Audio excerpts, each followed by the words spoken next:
Hi everyone. So for this video we're going to be looking at some more derivative rules. This is going to primarily focus on the power rule, so let's just get started.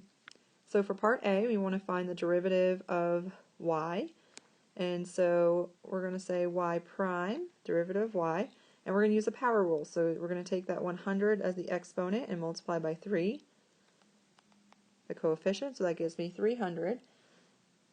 X, and then I'm going to subtract that exponent by 1, so that gives me 99. And then I'm going to take the derivative of the second term, so negative 2x to the 8th. So again, I'm going to take the exponent 8 and multiply by negative 2, so that gives me negative 16. X, and we're going to subtract the exponent by 1, so I get 7. And then for the last term, if I take the derivative of that, this exponent's really a 1, so we're going to multiply negative 7 times 1, which is negative 7. And then notice if we subtract 1 from the exponent, we get x to the 0, which is the same thing as 1. So you don't need to write the x to the 0. And so here is the derivative of y. Now for part B, I am going to first rewrite these so that we can see what those exponents are. And so let's see, f of x is equal to, well, anytime you see a square root, remember that is a fractional exponent, so this is really the same thing as x to the 1/2 plus 3, and we still see that there's a square root symbol there, but it's really the cube root, so it's going to be x to the 1/3. So remember the bottom number tells you what root you are taking, and then I have the plus 2 at the end.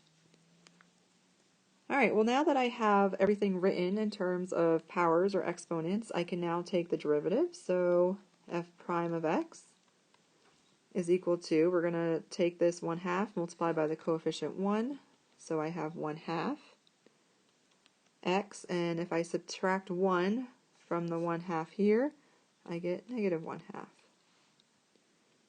Plus, we're going to multiply the 1/3 and the 3 together. So 1/3 times 3 gives me 1 x, and if I subtract 1 from the 1/3, I get negative 2/3.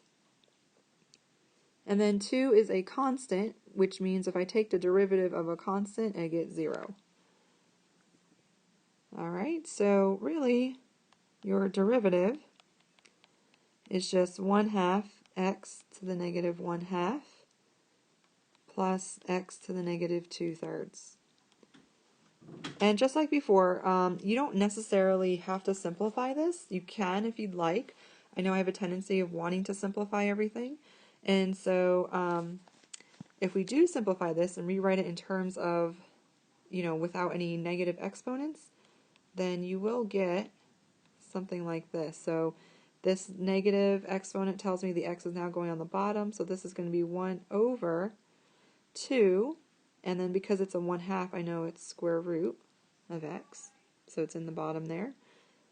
Plus, so again, there's a negative exponent here, so I'm going to have 1 over.